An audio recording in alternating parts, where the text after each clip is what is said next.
마태복음 4장 18절부터 22절, 9장 9절부터 13절 말씀입니다. 갈릴리 해변에 다니시다가 두 형제 곧 베드로라 하는 시몬과 그의 형제 안드레가 바다에 금을 던지는 것을 보시니 그들은 어부라. 말씀하시되 나를 따라오라. 내가 너희를 사람을 낚는 어부가 되게 하리라 하시니 그들이 곧 그물을 버려두고 예수를 따르니라. 거기서 더 가시다가 다른 두 형제 곧 세베대의 아들 야고보와 그의 형제 요한이 그의 아버지 세베대와 함께 배에서 금을 깁는 것을 보시고 부르시니 그들이 곧 배와 아버지를 버려두고 예수를 따르니라. 예수께서 그곳을 떠나 지나가시다가 마테라 하는 사람이 세관에 앉아 있는 것을 보시고 이르시되 나를 따르라 하시니 일어나 따르니라. 예수께서 마태의 집에서 앉아 음식을 잡수실 때에 많은 세리와 죄인들이 와서 예수와 그의 제자들과 함께 앉았더니 바리새인들이 보고 그의 제자들에게 이르되 어찌하여 너희 선생은 세리와 죄인들과 함께 잡수시느냐. 예수께서 들으시고 이르시되 건강한 자에게는 의사가 쓸데없고 병든 자에게라야 쓸데 있느니라. 너희는 가서 내가 긍휼을 원하고 제사를 원하지 아니하노라 하신 뜻이 무엇인지 배우라. 나는 의인을 부르러 온 것이 아니요 죄인을 부르러 왔노라 하시니라. 할렐루야. 지난 주간에는 우리 학생들에게 아주 중요한 날이 있었습니다. 수능시험이 목요일에 있었죠. 수능시험을 비롯해서 대학 입학이라고 하는 이 문제는 우리 고3들 뿐만 아니라 중고등학생 모두에게 굉장히 중요한 과제입니다. 대학을 꼭 가야 하느냐부터 해서 어떤 전공 혹은 어떤 대학을 가느냐 하는 이 문제는 우리의 일생을 좌우하는 것처럼 보이기 때문에 우리의 모든 노력과 관심이 집중되는 문제이기도 합니다. 이 문제를 놓고 우리가 꼭 기억해야 될 것은 하나님이 나에게 알맞는 무엇을 선택해 주시는 것이 아니라 그동안 우리가 성경을 통해서 알고 배웠던 믿음과 교훈을 통해서 여러분이 우리가 하나님의 백성으로서 무엇을 선택할 것인가 라는 것이 중요하다는 것입니다. 그러니까 우리가 하나님 내가 뭘 하면 좋을지 꼭 집어서 알려주세요 라고 기도하기보다는 하나님 내가 좋아하는 것은 이런 것이고 잘하는 것은 또 이런 것들이 있어서 제가 이런 것을 계획하고 있어요. 하나님 지혜를 주시고 힘을 주세요 라고 기도하는 것이 맞다는 것이죠. 우리가 그것을 믿음을 가지고 실행하다 보면 하나님께서 도와주셔서 내가 기대했던 것보다 더 좋은 방향으로 풀리기도 하고 혹은 내가 예상치 못했지만 새로운 길이 열리기도 하고요. 아니면 영 기대와 달라서 그것을 포기해야 되는 경우도 있습니다. 그때마다 우리는 하나님의 백성으로서 어떻게 무엇을 선택하며 살아가는가, 하나님의 백성으로서의 정체성을 어떻게 드러내며 살아가는가 하는 것이 더욱 중요하다는 것입니다. 자, 우리 지난주에 무엇을 배웠었는지 기억하고 있나요? 광야에서 시험당하셨던 일에 대해서 배웠습니다. 마귀는 예수님에게도 우리에게도 약점을 파고들어서 하나님의 자녀답지 않은 선택을 하게 하고 하나님께서 싫어하시는 일을 선택하도록 유도합니다. 마귀의 수법이 교활한 것은 왜 그러냐면 우리를 강압적으로 억지로 내가 싫어하는 것을 하도록 만드는 것이 아니라 그럴듯해 보이게 그것을 선택하면 나한테 도움이 될 것처럼 또 그것이 나름대로 의미가 있는 것처럼 보이게 해서 결국은 내 손으로 선택하는 모양새를 취하게 한다는 것입니다. 에덴 동산의 이야기를 지난주에도 잠깐 했지만 뱀은 아담과 하와에게 선악을 알게 하는 나무를 주면서 싫다는 사람들의 입을 억지로 벌려서 먹이지 않았어요. 그럴듯하게 말하고 아담과 하와가 스스로 그 열매를 따먹도록 유도했을 뿐이죠. 예수님은 이런 마귀의 수법을 잘 아시고 유인당하지 않으시고 하나님의 아들로서 정당한 선택이 무엇인지를 보여주셨습니다. 비결이 뭐였을까요? 예수님의 마음속에 하나님의 뜻이 가득 차 있었기 때문입니다. 우리도 마귀의 시험과 유혹을 이기는 비결이 뭘까요? 우리 마음에 하나님의 뜻이 자리 잡고 있으면 되는 것입니다. 그렇기 때문에 나는 하나님의 사람답게 살 거야 라는 결단이 있을 때 우리는 이런 시험과 유혹을 쉽게 이길 수 있습니다. 예수님께서 시험을 당하신 후에 이제 사람들 앞에서 공식적인 활동을 시작하십니다. 예수님의 공생애라고 하는 말을 들어본 적이 있죠? 공생애는 많은 사람들을 대상으로 하는 공적인 삶을 의미합니다. 좀 어려운 말 같지만 반대말을 생각해보면 쉽게 이해할 수 있을 것 같아요. 반대말은 뭐가 있을까요? 사생활이라고 할 수 있을 거예요. 사생활은 남에게 보여주지 않는 생활, 남에게 보여줄 의무가 없는 생활을 이야기합니다. 그러니까 예수님의 공생애 활동이라고 하면 공적으로 사람들 앞에서 보여주면서 드러내놓고 하시는 그러한 활동을 이야기하는 것이겠죠. 자, 그러면 예수님에 대해서 여태까지 나온 이야기 한번 볼까요? 예수님께서 침례를 받으셨다. 그것은 물론 사람들 앞에서 보여지는 행동이기는 하지만 그것을 통해서 그 침례 행위 자체가 사람들을 위해서, 사람들을 향해서 한 일은 아니죠. 그래서 공생애라고 하지 않고요. 그리고 예수님께서 시험을 받으셨어요. 유대 광야에서 혼자 계실 때 시험을 받으셨어요. 그것도 예수님께서 혼자 계실 때 있었던 일, 사람들을 대상으로 했었던 활동이 아니기 때문에 그것도 공생애 활동에 든다고 하지는 않습니다. 예수님께서 이 시험이 끝난 후에 드디어 사람들을 향한 활동을 계시하는데 그 상황이 오늘 말씀 바로 앞에 나오고 있습니다. 마태복음 4장 13절 말씀인데요. 나사렛을 떠나 스불론과 납달리 지경 해변에 있는 가버나움에 가서 사시니 17절 이때부터 예수께서 비로소 전파하여 이르시되 회개하라 천국이 가까웠느니라 하시더라. 예수님은 광야에서 시험을 받으신 후에 가버나움으로 옮기셔서 거기서부터 공적인 활동을 시작하십니다. 무슨 활동을 하셨나요? 비로소 전파하였다. 사람들에게 복음을 전파하셨던 것이죠.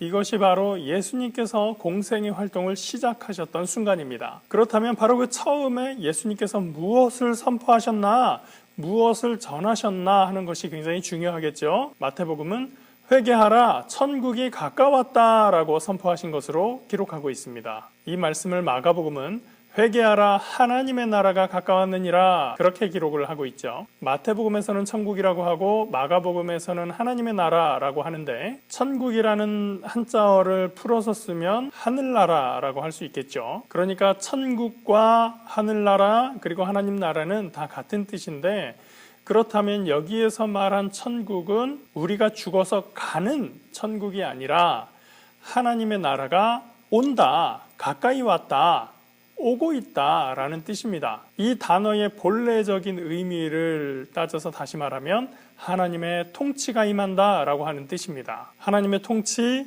하나님의 다스림이 임한다라고 말씀하셨다는 것은 지금 세상이 하나님의 다스림 아래에 있지 않다라고 말하는 것이죠. 그렇기 때문에 마귀가 앞에서 예수님을 시험할 때 마치 자기가 세상을 다스리는 것처럼 지금 나한테 굴복하면, 나한테 엎드려 경배하면 내가 이 세상을 너한테 줄게라고 예수님에게 말했었던 것입니다. 실제로 마귀가 세상을 다스리거나 세상이 마귀의 것이 아님에도 불구하고 하나님의 다스림을 거부하거나 혹은 하나님의 다스림, 하나님의 통치에 대해서 알지 못하고 있는 것이 세상이고 그러한 세상에 이제 하나님의 다스림, 하나님의 통치가 임하시게 될 것이라는 말씀입니다. 우리가 마귀의 유혹 앞에 굴복한다면 우리는 마귀의 다스림을 받는 사람들이 되는 것입니다. 반대로 나는 하나님의 자녀야. 나는 마귀의 유혹에 굴복하지 않아. 나는 하나님의 뜻을 따를 거야. 이러면 바로 우리가 하나님의 다스림 안에 있게 되는 것이죠. 우리가 성령으로 충만하게 해주세요 라고 기도하는 이유가 바로 이것입니다. 우리가 마귀의 시험을 이기는 힘은 하나님의 다스림 안에 있는 것이고 그것은 성령께서 우리 안에 가득히 계실 때 성령께서 우리를 주권적으로 인도하여 주실 때 우리의 마음이 하나님의 뜻을 온전히 따르려고 하는 그러한 성령의 충만함 가운데 있을 때 우리는 제대로 하나님의 다스림 안에 있을 수 있는 것입니다. 그러면 마귀의 유혹은 더 이상 우리를 유혹할 수 없고 우리를 흔들 수 없습니다. 그렇다면 하나님의 다스림 아래에 있지 않은 사람들은 어떻게 해야 됩니까? 회개해야죠. 회개한다는 것은 그냥 뉘우친다, 반성한다라는 뜻이 아니라 죄에서부터 돌아선다라는 의미가 있는 거예요. 하나님의 다스림을 거부했던 사람들, 하나님의 통치에서 벗어나 있는 사람들은 이제 그 길을 돌이켜서 그 죄의 길에서 돌아서서 하나님의 다스림 안으로 들어와야 되는 것입니다. 예수님의 처음 메시지, 처음 말씀은 바로 이렇게 중요한 말씀으로 시작했던 것입니다. 회개하라, 천국이 가까웠느니라.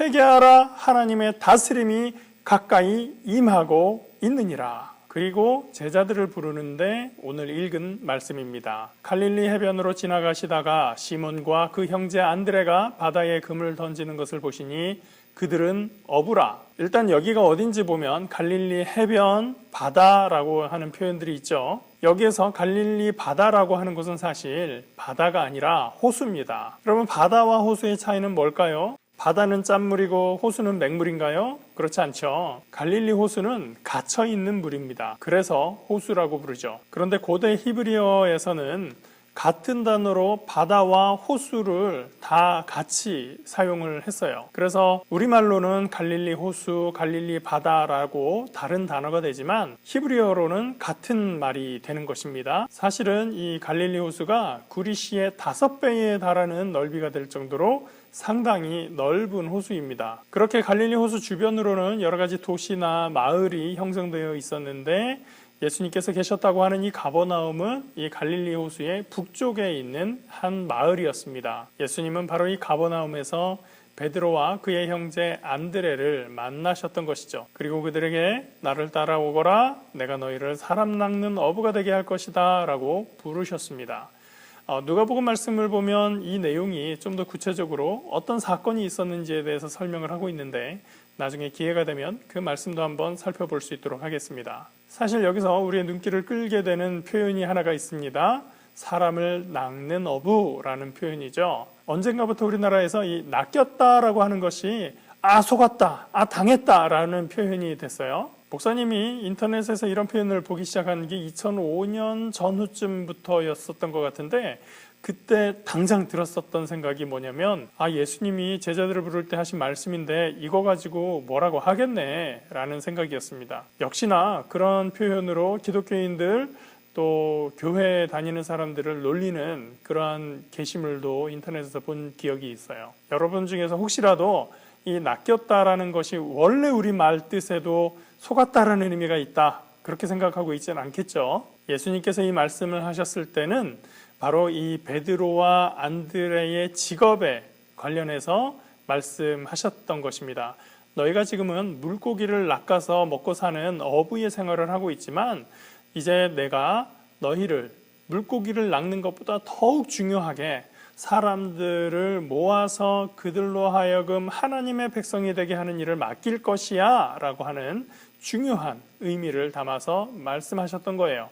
이렇게 예수님은 어떤 상황, 환경에 대해서 비유적으로 표현하신 것들을 많이 말씀하셨거든요. 우리 친구들은 예수님의 이런 비유에 대해서 오해하지 않고 제대로 알았으면 좋겠습니다. 예수님께로부터 그 말씀을 들은 시몬 베드로와 형제 안드레는 곧바로 예수님을 따라 나서게 됩니다. 그물을 버려두고 라는 표현이 성경에 있었는데 이 말씀은 어부라는 직업을 이제 버리고 떠났다라는 의미죠. 그리고 조금 가다가 그 앞에서 다른 형제 2사람을 만나게 됩니다.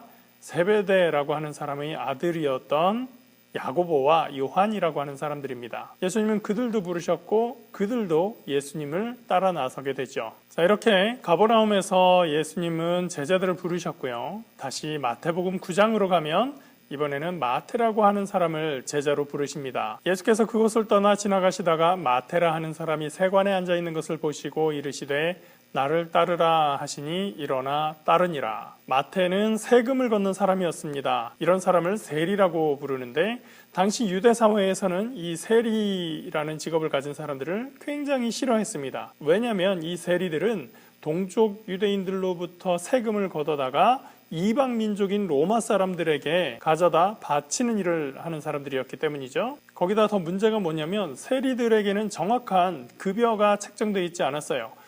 요즘 같으면 국가에서 세무 공무원을 지정해서 공무원 월급을 주는데 당시에는 그런 시스템이 없었고 세금을 가져다 바치고 그럼 그 과정에서 필요한 돈이 들고 하는 것들은 그냥 알아서 세금을 거두면서 같이 충당하게끔 되어 있습니다. 그러니까 세리들이 세금을 거두면서 자기가 필요한 수입을 같이 걷는 거예요. 예를 들어서 로마에다가 10,000원을 세금으로 갖다 바쳐야 되면 거기에다가 20,000원, 30,000원 더 붙여서 50,000원씩 막 거둘 수도 있는 거죠. 그러면 10,000원을 바친 나머지는 자기 수입이 되는 거예요.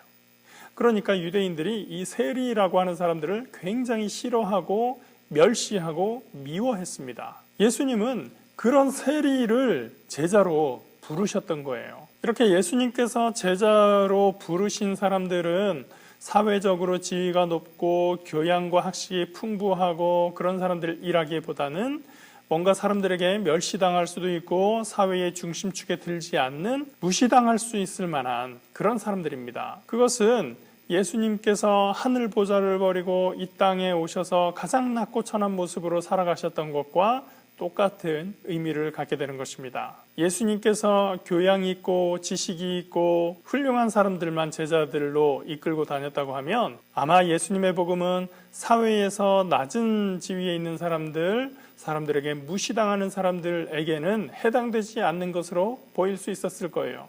그러나 예수님은 제자들을 그러한 사람들로 채우시면서 나의 복음은 모두에게 누구에게나 해당되는 말씀이다 라고 하는 것을 알려주시는 것이죠. 그것은 우리가 세상에서 사람들을 어떻게 바라볼 것인가 하는 것에 대한 기준이 되기도 합니다. 우리는 흔히 사람들의 외모를 보고 판단하기도 하고 그 사람의 사회적 지위나 학식이나 명망을 보고 판단하기도 합니다. 그래서 이 사람이 어느 정도 이상의 위치에 있는 사람이다 라고 하면 환영하고 좋아하지만 또 그 기준 이하의 사람이다라고 생각이 되면 멸시하고 싫어하고 무시하기도 합니다. 당시 유대인들이 보기에 예수님의 제자들이 그랬던 것이죠. 예수님께서 세리 마태를 제자로 삼으셨을 뿐만 아니라 이제 마태의 집에서 식사를 하러 가셨습니다. 마태는 자신의 스승이 되신 예수님을 자기 친구들에게 소개도 할 겸해서 함께 다 불러서 같이 예수님의 가르침을 듣기로 합니다. 그런데 마태의 친구들은 어떤 사람들일까요? 아무도 세리였던 마태를 좋아하지 않기 때문에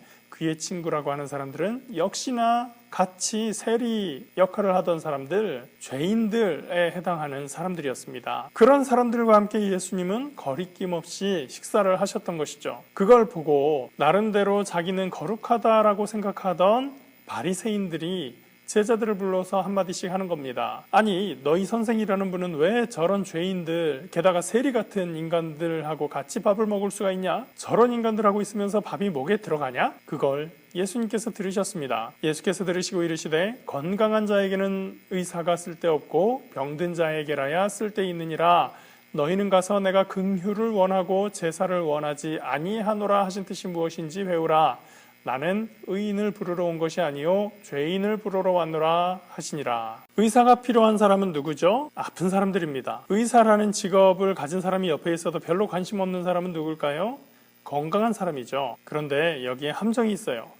자기가 병에 걸린지 모르는 사람, 나는 건강해 라고 자신하고 있는 사람도 의사에 대해서 별로 관심이 없습니다. 오히려 나는 건강하다라고 확신하고 있는 사람은 의사가 와서 진료 한번 받아보시겠어요? 한번 건강검진은 한 번씩 받아보시는 게 좋아요 라고 해도 에이, 난 그런 거 필요 없어요 라고 하면서 오히려 의사들의 도움을 필요 없다고 뿌리치게 될 거예요. 바리새인들은 의인이 아니라 의인인 줄 착각하고 있는 사람들이었습니다. 그들은 예수님께서 말씀을 가르치셔도 들으려고 하지 않는 사람들이었어요. 성경을 보면 바리새인들은 끊임없이 예수님을 공격하고 견제했습니다. 너희는 가서 내가 긍휼을 원하고 제사를 원하지 아니하노라 하신 뜻이 무엇인지 배우라.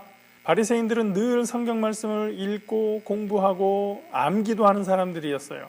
이 말씀을 모르는 사람들이 아니죠. 예수님이 배우라고 안 해도 이미 다 알고 있는 사람들이었습니다. 그런데 배우라고 말씀하신 이유는 뭘까요?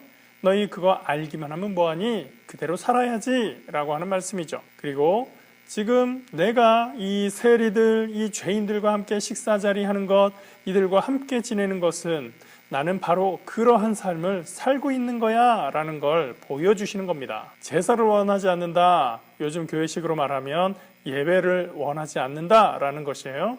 하나님께서 예배를 원하지 않으실까요? 원하시죠. 사람들이 예배를 잘 드리길 하나님은 원하셔요. 그러나 너희가 살면서 다른 사람들에 대해서 긍휼한 마음을 갖지 않으면서 어려운 사람, 약한 사람, 그들에 대해서 공감하고 그들을 향한 마음을 갖지 않으면서 와서 예배 열심히 하고 때 되면 금식하고 기도에 열심히 참석하고 그런다고 해서 그것이 거룩한 것이냐? 그런 예배 하나님 받지 않으시겠다고 하는 거예요. 너희가 이런 세리와 죄인들 싫어하고 욕하고 멸시하면서 나처럼 이 사람들과 같이 밥 먹는 것조차도 너희가 참아보지 못해서 수근수근거리고 있으면서 너희는 거룩하고 의로운 사람이다 착각하지 말라고 하는 것입니다. 외모가 못생겨서 무시하고 직업이 천해 보여서 무시하고 낡은 차를 몰고 다니거나 허름한 집에 산다고 해서 무시한다면 그것은 복음에 합당한 삶이 아닌 것이죠. 아니, 아예 우리는 누군가를 무시하는 마음을 가지면 안 되는 거예요. 여러분들은 학교에서 무시당하는 친구가 있다면 어떻게 하고 있나요? 아니면 혹시 무시당하고 있나요? 하나님은 무시당하는 사람의 편입니다. 예수님은 내가 이런 사람들 때문에 왔어 라고 말씀하셨어요. 여러분은 복음의 말씀에 합당하게 하나님의 다스림 안에 있는 사람들이기를 바랍니다. 여러분과 제가 함께 하는 사람들이 자기가 스스로 거룩하다고 생각하는 바리새인 쪽에 있는 사람들이 아니라 예수님과 함께 사람들을 긍휼히 여기며 그들을 복음으로 인도할 수 있는 그러한 자리에 있기를 주님의 이름으로 축복합니다. 함께 기도하겠습니다. 사랑과 은혜의 하나님 감사합니다. 오늘도 우리 친구들에게 하나님의 마음을 허락하여 주시고 예수 그리스도의 마음을 허락하여 주심을 믿고 감사합니다.